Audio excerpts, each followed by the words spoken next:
ನಾವು ಒಗರಿ ಗ್ರಾಮದವರು ಜಿರಾಚಿ ಜೀವನ ಮಾಡೋದು ನಾವು. ಈ ಆಸ್ತಿ ನಮ್ಮ ತಾತನಿಗೆ ಸೇರಿರೋದು. ಈ 5 ಎಕರೆ 10 ಗುಂಟೆ ನಮ್ಮ ಅಣ್ಣ ಚಿಕ್ಕಪ್ಪನ ದೊಡ್ಡಪ್ಪನವ್ರದ್ದು ಸೇರಿರೋದು ಇದು. ಇದು ಹಾಲಿ 80-82 ಯಾವಾಗ ಟೆನೆನ್ಸಿ ಕಾಪಿನಿಂದ ನಮಗೆ ಅನುಕೂಲ ಆಗಿದೆ. ಸರ್ಕಾರದವ್ರು ನಮಗೆ ಅನುಕೂಲ ಮಾಡಿಕೊಟ್ಟಿರೋದು. ಅದ್ರ ಪ್ರಕಾರ ನಾವು ಜಿರಾಚಿ ಮಾಡ್ಕೊಂಡಿದ್ದೀವಿ. ಈಗ ಇವ್ರು ಯಾರೋ ನಮ್ಮದು ಅಂತ ಬರ್ತಾ ಇದ್ದಾರೆ. ಇಲ್ಲಿ ನಮ್ಮ ಪ್ರಾಣ ಬೆಳಕೆ ಬೇರೆ ಆಗ್ತಾಯಿದ್ದಾರೆ. ಕೋರ್ಟಲ್ಲಿ ಬೇರೆ ಕೇಸ್ ಇತ್ತು. OS ನಂಬರ್ 689 ಮತ್ತು 17ನೇ ಇಸ್ವಿ 24ನೇ ಇಸ್ವಿನಲ್ಲಿ ಕೇಸ್ ಡಿಕ್ಲೇರ್ ಆಯಿತು. ಆ ಕಾಪಿ ಸಮೇತ ಇಲ್ಲಿದೆ. ಇದಕ್ಕೆ ನಮಗೆ ಪ್ರಾಣ ಬೆದರಿಕೆ ಆಗ್ತಾಯಿದ್ರೆ ಆ ಪ್ರಾಣ ಉಳ್ಸೋಕ್ಕೆ ನೀವು ಸಹಾಯ ಮಾಡಿಕೊಡಿ ಅಂತ ನಾವು ಕೇಳ್ತಾ ಇದ್ದೀವಿ ಅಷ್ಟೇ. ಈ ಲ್ಯಾಂಡ್ ಪ್ರಾಬ್ಲಮ್ ಏನಂದರೆ ಮಸೀದಿಯವರು ನಮ್ಮದು ಅಂತ ಹೇಳ್ತಾರೆ. ಅಲ್ಲಿ ರೆಕಾರ್ಡ್ಸ್ ಎಲ್ಲ ನಮ್ಮ ಹೆಸರಲ್ಲಿ ಐತೆ. ನಮ್ಮದು ಅಂತಾರೆ. ಅವ್ರ ಹತ್ರ ರೆಕಾರ್ಡ್ಸ್ ಇಲ್ಲ. ರೆಕಾರ್ಡ್ಸ್ ಅಂತ ತೋರಿಸ್ಲಿ. ಕಾನೂನು ಪ್ರಕಾರ ಏನು ನೀವು ತಿಳುವಳಿಕೆ ಕೊಡ್ತೀರೋ ಆ ತಿಳುವಳಿಕೆ ಪ್ರಕಾರ ನಾವು ತಲೆ ಬಗ್ಸ್ತೀವಿ. ಇಲ್ಲ ಅವ್ರದ್ದಾದರೆ ಅವ್ರಿಗೆ ಕೊಡಿಸಿ, ನಮ್ಮದಾದ್ರೆ ನಮ್ಗೆ ಕೊಡಿಸಿ. ನಿನ್ನೆ ದೊಡ್ಡ ಗಲಾಟೆ ಮಾಡಿದ್ವಿ ಸಮಯ. ನಾವು ಕೋರ್ಟ್ ಹತ್ರ ಇದ್ವಿ. ವಿಡಿಯೋ ಇದು ಇನ್ಸ್ಟಾಗ್ರಾಮ್ಗೆಲ್ಲ ವೈರಲ್ ಆಗೈತೆ ವಿಡಿಯೋ. ಹೃದಯ ರೋಗ ಮತ್ತು ಹೃದಯ ಶಸ್ತ್ರಚಿಕಿತ್ಸೆ, ವ್ಯಾಸ್ಕುಲರ್ ಶಸ್ತ್ರಚಿಕಿತ್ಸೆ, ಸಮಗ್ರ ಹೃದಯ ಆರೈಕೆ ಸೇವೆಗಳಿಗಾಗಿ ನಿಮ್ಮ ವಿಶ್ವಾಸಾರ್ಹ RL Jalappa Narayana Heart Centre, STUMC campus, Tamaka, Kolar. 180030090309. ನಮ್ಮದು ಜಮೀನು ಅಂತ ಇಷ್ಟು ದಿವಸದಿಂದ ಕೇಸ್ ನಡೆಸ್ತೀವಿ. 7 ವರ್ಷ, ಒಂದು 10-15 ಲಕ್ಷ ಖರ್ಚು ನಂದು. ಯಾರು ಕೊಟ್ಟಿಲ್ಲ. ಇವರೇ ಕೇಸ್ ಹಾಕಿದ್ರು ನನ್ನ ಮೇಲೆ. ಒಂದು 10-12 ಎಕರೆ ಮೇಲೆ ಹಾಕಿದ್ರು. ನಾನೇ ಕೇಸ್ ನಡೆಸಿದ್ದು. ನಮ್ಮನೆ ಮರನ್ನು ಮಾತ್ರ ಪಾರ್ಟಿ ಮಾಡಿದ್ರು. ಮಿಕ್ಕಿದವ್ರನ್ನೆಲ್ಲರೂ ಪಾರ್ಟಿ ಮಾಡಿಲ್ಲ. ಸರ್ವೆ ನಂಬರ್ ಸೇರಿಸಿದ್ರು. ಇದರಲ್ಲಿ ಐತೆ ದಾಖಲೆ. ಎಲ್ಲ ಕೇಸ್ ಡಿಕ್ಲೇರ್ ಆದಮೇಲೆ ನಾವು ಇಲ್ಲಿ ಈ ಚಪ್ಪಡಿಗಳೆಲ್ಲ ತೆಗಿಸಿ ಎಲ್ಲ ಇದು ಮಾಡ್ತಾ ಇರೋದು ನಾವು. ಅಲ್ಲಿಗೂ ದೇವಸ್ಥಾನಕ್ಕೆ ಅಂತೇಳಿ 13 ಗುಂಟೆ ಜಮೀನು ಇರೋದು. ಆ 3 ಗುಂಟೆ ಅವ್ರು ಬಿಟ್ಕೊಟ್ಟಿದ್ವಿ. ನಮ್ಗೆ ಅವ್ರಿಗೇನು ತೊಂದರೆ ಮಾಡಿಲ್ಲ ನಾವು. ಅವರು ನಮ್ಗೆ ಪುನಃ ತೊಂದರೆ ಮಾಡ್ತಾರೆ. ಇದಕ್ಕೆ ನೀವೇನು ಸರ್ಕಾರದಿಂದ ನಮ್ಗೆ ಆದ್ಯತೆ ಕೊಡ್ತೀವಿ. ಊರವರು ಒಂದು 7-8 ಜನ, ಆಚೆಗೆ ಊರವರು ಒಂದು 20-30 ಜನ, ಒಂದು 150 ಜನ ಸೇರಿದ್ರು. ನೀನು ಕೊತ್ತೂರು ಹತ್ರನೂ ಹೋಗಿದ್ದಾರೆ. ಕೊತ್ತೂರು RIನ ಸೆಕ್ರೆಟರಿನ ಕಳಿಸೋರೆ. ಅವ್ರು ಬಂದು ನೋಡಪ್ಪ ಲೀಗಲ್ ನೋಡ್ಕೊಂಡೆ ಅವರು ಮಾಡಿರೋದು, ಕೆಲಸ ಮಾಡಿ ನಿಮ್ಮದು ಡಾಕ್ಯುಮೆಂಟ್ ತಗೊಂಬನ್ನಿ, ಅವ್ರದ್ದು ಡಾಕ್ಯುಮೆಂಟ್ ತಗೊಂಬನ್ನಿ, ಪರಿಶೀಲನೆ ಮಾಡೋಣ ಅಂತ ಹೇಳ್ಬಿಟ್ಟು ಹೋಗೋರೆ. ಆಮೇಲೆ ಸ್ಟೇಷನ್ಗೆ ಹೋಗೋರೆ. ಇನ್ನೂ ಕಂಪ್ಲೀಟ್ ಮಾಹಿತಿ ಏನಂತೂ ಬಂದಿಲ್ಲ ನಮ್ಮ ಹತ್ರ. ಸ್ಟೇಷನ್ಗೆ 1000 ಜನ ಹೋಗ್ಬೋದು. ಅದೇನಂತ ಮಾಹಿತಿ ಬಂದರೆ ತಾನೇ ನಾವು ಅಲ್ಲಿಗೆ ಹೋಗೋದು. ನಾವು ಹೋಗಿಲ್ಲ ಸ್ಟೇಷನ್ಗೆ. ಈ ಜಾಗಕ್ಕೆ ಸಂಬಂಧಪಟ್ಟಂಗೆ ದಾಖಲೆಗಳು ಇದೆ, ಎಲ್ಲ ಇಲ್ಲೇ ಐತೆ. ಇದು ನಮ್ಮ ತಾತನ ಹೆಸರಲ್ಲಿತ್ತು. ಒಂದು ಐಟಮು ಇನ್ನೊಂದು ಬಾಬು ಅವ್ರಿಗೆ ನಾನು ಮಾರಿದ್ದೆ 1 ಎಕರೆ. ಇನ್ನೊಂದು 13 ಗುಂಟೆ ಉಳಿಕೆ ಇತ್ತು. ಅದನ್ನು ನಾವು ಇದು ಪರಿಶೀಲನೆ ಮಾಡಿಕೊಂಡು ನಮ್ಮ ಹೆಸರಿಗೆ ನಾವು ಪಾವತಿ ಮಾಡಿಸ್ಬಿಟ್ಟಿದ್ವಿ. 13 ಗುಂಟೆ ನಮ್ಮ ತಂದೆ ಹೆಸರಲ್ಲಿ ಇದೆ, ಈರಪ್ಪ ಹೆಸರು. ನಮ್ಮ ಹೆಸರು ಈರಪ್ಪನು. ಇದು ಕೆನಲ್ನಲ್ಲಿ 1 ಎಕರೆ 13 ಗುಂಟೆ ಆಗೈತೆ. 1 ಎಕರೆ ನಮ್ಮ ತಂದೆ ಮಾರಿಬಿಟ್ಟ. 13 ಗುಂಟೆ ಐತೆ ಅಂತೇಳಿ ನಾವು ಕ್ಯಾನ್ಸಲ್ ಮಾಡಲ್ಲ. ನಾವು ಒಂಟಿ ಆಗಿದ್ರೆ ಬಿಟ್ಬಿಟ್ರಿ. ಈಗ ನಮ್ಮ ದೊಡ್ಡ ಮಗನು 13 ಗುಂಟೆ ತಟ್ಟಿಗೆ ಅದನ್ನು ಮಾರಿದ್ದಾನೆ.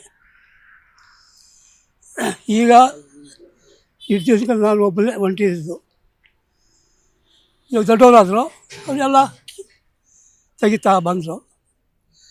ನಾನು ಸುಮ್ಮನೆ ಇದ್ದೆ. ಈ ಜಾಗ ನಮ್ಮದು. 13 ಗುಂಟೆ. ಇವಾಗ ಏನು ತೊಂದರೆ ಆಗ್ತಾ ಇರೋದು ಅಂತ? ತೊಂದರೆ ದರ್ಗಾವ್ರು ತೊಂದರೆ. ಇಲ್ಲಿ ಬಂದು ಈ ಜಾಗ ಬಂದು 1 ಎಕರೆ ನಮ್ಗೆ ಮಾರವ್ರೆ.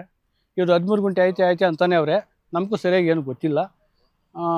ಹಂಗಾಗಿ ಏನಾಯಿತು, ಈ ಜಮೀನು ಅವರು ಚಿಕ್ಕ ಹುಡುಗರಿದ್ರು, ಅವ್ರು ಬಿಟ್ಬಿಟ್ಟಿದ್ವಿ ಅಂತೇಳಿ ಸರ್ವೆಗಳಿಗೆಲ್ಲ ಹಾಕವ್ರೆ.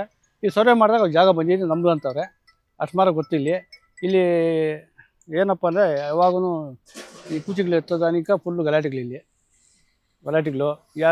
ಯಾರೋ ಒಬ್ಬರು ಗುರ್ತಿಸ್ಕಲ್ಲ. ನಮ್ಮ ಅಂಥವ್ರು ಬರ್ತಾರೆ ಇಲ್ಲಿ. ನಮ್ಮ ಒಗರಿವ್ರು ಯಾರಿಲ್ಲ. ನಮ್ಮ ಒಗರಿವ್ರು ಬರಲಿ, ಕುತ್ಕೊಳ್ಳಿ, ಮಾತಾಡಲಿ, ಏನು ಬೇಕೋ ನಾವು ಹೇಳ್ತೀವಿ, ಇದು ಮಾಡ್ತೀವಿ. ಸುಮ್ಮನೆ ಏನೋ ಚಿಕ್ಕಮ್ಮಾಗಿ ಪಾಣ ತಗೊಂಡು ಯಾರು ಸಾಲ ಜವಾಬ್ದಾರಿ. ಅದಕ್ಕೆ ಗೌರ್ಮೆಂಟ್ ಎಚ್ಚೆಚ್ಕೊಂಡು ಇದೇನಿದೆ ಪರಿಹಾರ ಮಾಡಿಕೊಡ್ಬೇಕು. ಅವ್ರಿಗೆ 1 ಎಕರೆ 9 ಗುಂಟೆ ಟೆನೆಸಿ ರೀಗಂಟ್ ಸರ್. ಇದು ಸರ್ಕಾರಿ ಜಮೀನು, ಟೆನೆಸಿ ರೀಗಂಟ್ ಆಗಿರೋದು. 1 ಎಕರೆ ನಮ್ಮ ಮಾರಕ್ಕವ್ರೆ. 13 ಗುಂಟೆ 13 ಗುಂಟೆ ಉಳ್ಕೊಂಡ್ರೆ ಅವ್ರಿಗೆ. ಅವರು ಇಸ್ತಿನಿಗೆ ಏನು ಮಾಡಿದ್ರು, ಕಲ್ಲಲ್ಲೇ ಇವರು ಅವಾಗ ಇದು ಮಾಡಿ ಸರಿಯಾಗಿತ್ತು. ಅವಾಗ ಇವರು ಚಿಕ್ಕ ಹುಡುಗರು ಅಂತೇನು ಗೊತ್ತಾಗಿದೆ, ಬಿಟ್ಕೊಂಡಿದ್ದು. ಈಗೆಲ್ಲ ದಾಖಲೆಗಳಿಂದ ಗೊತ್ತಾಗಿದೆ. ಆ ಕಲ್ಲು ಉಣ್ಕೊಂಡವ್ರೆ. ತಿರ್ಗಿ ಮತ್ತೆ ಏನೋ ಗಲಾಟೆಗಳು ರಾಮಾಯಣಗಳು ಇಲ್ಲಿ ನಡೀತಾನೆ ಇದೆ ಯಾವಾಗಲೂ. 1 ತಿಂಗಳಿಂದ ರಾಮಾಯಣ ನಡೀತಾರೆ ಸರ್ ಇಲ್ಲಿ. ಸರ್ ನಮ್ಮೂರವ್ರು ಯಾರಿಲ್ಲ, ಒಬ್ಬರು ಗುರ್ಸಿಕಲ್ಲ ಇಲ್ಲಿ ನಮಗೆ. ಯಾರೋ ಹುಡುಗರು ಬರ್ತಾರೆ ಇಲ್ಲಿ. ಯಾವ ಹುಡುಗರು ನಮಗೆ ಗೊತ್ತಿಲ್ಲ. ಏನೋ ಹೆಚ್ಚು ಕಮ್ಮಿ ಯಾರು ಇಲ್ಲಿ ಕೇಳೋರು ಕೂಡ ಇಲ್ಲ. ನಾವು ಎಲ್ಲ ಕಂಪ್ಲೀಟ್ ರೆಡಿ ಮಾಡಿದ್ವಿ. ಒಂದು ಟೇಸ್ಟಿಗೂ ಇದು ಎಸ್ ಪಿಗೊಂದು ಕೊಡ್ತೀವಿ. ಇಲ್ಲಾಂದ್ರೆ ಸ್ವಚ್ಛಾಗಿ ಬಿಟ್ಟವರು ಕೂಡ ಇಲ್ಲಿ ಗೊತ್ತಿಲ್ಲ ಸರ್, ಆ ಥರ ಪರಿಸ್ಥಿತಿ. ಇಲ್ಲಿ ಕಮಿಟಿ ಯಾರು ನಮ್ಮೂರವ್ರು ಒಬ್ಬರು ಇಲ್ಲ. ನಮ್ಮೂರಲ್ಲಿ ನಾವೇನು ಕೇಳೋಕ್ಕತ್ತದೆ? ನಮ್ಮೂರವ್ರು ಬರಲಿ ಇಂಥವನು ಅಂತ ಹೇಳ್ಬೋದು, ಅವ್ರು ಗುರ್ಸ್ಬೋದು, ನಾವು ಅವ್ರ ಮೇಲೆ ಹೆಂಗಲ್ಲಿ ತಗೊಬೋದು. ನಮ್ಮೂರವ್ರು ನೆನ್ನೆ ಮಾತ್ರ ಕಂಡುಬಿದ್ದಿದ್ದಾರೆ ಅಷ್ಟೇ. ಇದುವರೆಗೂ ನಮ್ಮೂರವ್ರು ಇಲ್ಲ, ಬೇರೆಯವರು. ನಮ್ಮ ಬಿಸ್ಕೆಟ್ ಕಮಿಟಿ ಅಂತಾರೆ, ಬಿಸ್ಕೆಟ ನಮ್ಮ ಕಮಿಟಿ ಅಂತಾರೆ ಸರ್, ಬಿಸ್ಕೆಟ್ ಕಮಿಟಿ ಅಂತಾರೆ. ನಾವು ಜಿಗಿಲ್ಕ ಏನು ಮಾತಾಡಿ ಕಲ್ಲಿರಿದ್ದೀರಿ ನೋಡೋ, ಕಲ್ಲು ನಮ್ಮ ಸರ್ವೆ ಬಂದು ಅಲ್ಲಿ ಕಲ್ಲು ಇದ್ದಿದ್ದು, ಕಲ್ಲಲ್ಲಿ ಕಿತ್ತಾಕ ಕಲ್ಲು ಉಣ್ಕೊಂಡವ್ರೆ. ಅಲ್ಲಿ ಕಲ್ಲಿತ್ತು ಅದ್ರಲ್ಲಿ ಕಿತ್ತಾಕವ್ರೆ. ಇಲ್ಲಿ ಇದ್ದೀರಿ ರಕ್ಷಣೆ ಎಲ್ಲ ನಮ್ಮ ಪೂರ ಇಲ್ಲಿ. ಅದಕ್ಕೆ ದಯವಿಟ್ಟು ಒಗ್ರಿವರು ಏನಿದೆ ಮಾತಾಡಿ ಉಳಿಸಿ ಇದನ್ನ ರಿಫ್ರೆಶ್ ಮಾಡಿ ಸರ್ ಮಾಡಿಕೊಟ್ರೆ ದೊಡ್ಡ ಅಧಿಕಾರಿಗಳು ಒಳ್ಳೆಯದು. ಬೇರೆಯವರು ದಯವಿಟ್ಟು ಇಲ್ಲಿ ಬರಬಾರ್ದು. ಬಂದರೆ ಕೂಡ ಈಗ ಅದೇ ದೇವಸ್ಥಾನ ಮಕ್ಕಳಲ್ಲಿ ಹೋಗಲಿ, ನಮ್ದೇನು ತೊಂದರೆ ಇಲ್ಲ. ಅಷ್ಟು ಮಾರು ಮಾಡಿಕೊಟ್ರೆ ಸಾಕು ಸರ್ಕಾರ ನಮಗೆ. ಇಲ್ಲಿ ನಮ್ಮ ಅರಳಿ ಪಂಚಾಯತ್ ಸರ್. ಅರಳಿ ಪಂಚಾಯತಿನಲ್ಲಿ PDO ಗೆ ಏನಾದ್ರು ಹೇಳಿದ್ರೆ? ಇನ್ನೂ ಏನು ಗೊತ್ತಿಲ್ಲ, ಹೇಳಿಲ್ಲ ಸರ್. ನಾವೇನು ಗೊತ್ತಿಲ್ಲ ಸರ್. ಇಲ್ಲಿ ಏನು ಹೇಳೋದು, ಏನೋ ಹೆಚ್ಚು ಕಮ್ಮಿ ಆಗೋದು, ಏನೋ ಹಾಕ್ಬಿಡ್ತಾರೆ ದಿಗ್ಲು ಸರ್ ನಮಗೆ. ಅಷ್ಟರಲ್ಲಿ ಇದ್ದೀವಿ ನಾವು ರೈತರು. ಇಲ್ಲಿ ಭಾರಿ ತೊಂದರೆನಾಗಿದ್ದೀವಿ ರೈತರಿಗೆ ನಿಮ್ಮ ಜಾಗ ನೀವೇ ಭಯ ಸರ್. ನೋಡಿ ಸರ್, ಕಲ್ಲುಗಳೆಲ್ಲ ಎತ್ತಾಕಿ ನೋಡಿ ಸರ್, ಈ ವಿಡಿಯೋ ನೋಡಿ ಸರ್. JCB ಎಕ್ಸಾಗ ಬರ್ತಾರೆ ಸರ್. ನಾನು SP ಎಲ್ಲ ಕೊಡೋಕೆ ರೆಡಿ ಮಾಡಿದ್ದೀನಿ. ನಮ್ದೊಂದು ಕೆಲಸ ಆಗ್ಬೇಕಾದ್ರೆ ಸುಮ್ಮನೆ ಇದ್ದೀವಿ ನಾವು. ಹಾಂ, ಗೊತ್ತಿಲ್ಲ ಸರ್, ಅದೇ ಗೊತ್ತಿಲ್ಲ ನಮಗೆ. ಅದೇನು ಮಾಡ್ಕೊಂಡವ್ರು ಅವ್ರ ಜಾಗ ನೋಡಿ ಸರ್. ಈ ಥರ ಬರ್ತಾರೆ, ಇಲ್ಲಿ ಯಾರ ಪರಿಚಯ ಇಲ್ಲ ನಮಗೆ. ನೋಡಿ ಸರ್, ಇದ್ರಲ್ಲಿ ಯಾರು ನಮ್ಮ ಪರಿಚಯ ಇಲ್ಲ. JCB ತಂದು ನನ್ನ ಜಮೀನಲ್ಲಿ ನೋಡಿ ಸರ್ ಏನು ಗತಿ ಮಾಡಿದ್ದಾರೆ. ನನ್ನ ಜಮೀನಲ್ಲಿ JCB ಬಿಡ್ಸಕ್ಕೆ ಅವ್ನಿಗೆ ಏನಿದೆ ಸರ್ ಹಕ್ಕು? ಅವ್ರಿಗೇನಿದೆ ಕೇಳ? ಗೌರ್ಮೆಂಟ್ ಬರಲಿ, ಏನು ಬೇಕೋ ಮಾಡಲಿ, ನಾವು ಬಿಡ್ತೀವಿ. ಇಲ್ಲ ದರ್ಗಾಕ್ಕೆ ಅಂತ ಕೇಳಿ ಎಲ್ಲೆಡಿ ಬಿಡ್ತೀವಿ ಅಂದ್ಬಿಟ್ಟು ನೋಡಿ. ನಮ್ಮ ದಮ್ಮಕ್ಕೆ ಮೂರು ಕಲ್ಲು ಉಣಿದ್ದಾರೆ. ನಾವು ದಾರಿ ಮಾಡ್ಕೊಂಡು ದಾರಿಯೆಲ್ಲ ಮುಚ್ಚಾಕವ್ರೆ. ನಾವು ಯಾವ ಥರ ಜೀವನ ಮಾಡ್ಬೇಕಿಲ್ಲಿ? ದಯವಿಟ್ಟು ದೊಡ್ಡ ಅಧಿಕಾರಿಗಳಿಂದ ಕ್ರಮ ತಗೊಂಡು ಇಲ್ಲಿ ಬಂದು ನಮ್ಗೆಲ್ಲ ಪರಿಶೀಲನೆ ಮಾಡಿ ಕಲ್ಲಾಕಿ ಕೊಟ್ಟರೆ ಒಳ್ಳೇದಿದೆ. ಇಲ್ಲದೆ ಯಾರೋ ಸೊತ್ತಾಗ್ತಾರೆ ಇಲ್ಲಿ. ಆ ಥರ ಹಿಂಗೇನು ಎಲ್ಲ ಸರ್, ಎಲ್ಲ ಹುಡುಗರೆ ಅವರು ಯಾವ ಟೈಪ್ ಇರ್ತಾರೆ ನಮಗೆ ಗೊತ್ತಿಲ್ಲ. ಆ ಟೈಪಲ್ಲಿ ನೋಡಿ ಸರ್. ಇಲ್ಲಿ ನನ್ನ ಮೇಲೆ JCB ಸರ್ ಬರ್ತಾರೆ ಸರ್. ನೋಡಿ ಸರ್ ವಿಡಿಯೋ, ಅದು SP ಕೊಡೋಕೆ ನಾವು ಮಡಗಿದ್ದೀವಿ ಇಲ್ಲಿ. ಇದು ನಮ್ಮ ತಾತನಿಗೆ ಟೆನ್ನಿಸ್ ಇದು ಇಂಚೆ 50 ವರ್ಷದಲ್ಲಿ ಆಗೈತೆ. ಅದು 1 ಎಕರೆ ಮಾರವ್ರೆ ಬಾಬಣ್ಣಗೆ, ಈ ಚಲಪಾತಿಯವ್ರಿಗೆ. ಇನ್ನು 13 ಗುಂಟೆ ಉಳಿಕೆ ಐತೆ ಇಲ್ಲಿ.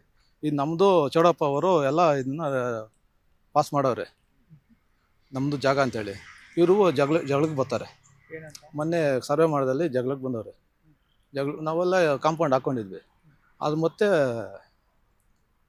ಇವರು ಬಂದು ನಿನ್ನೆ ಬಂದು ಕಲ್ಲಿಗೆಲ್ಲ ಕಿಳಿಸಿ ಇದು ಮಾಡಿದ್ದಾರೆ.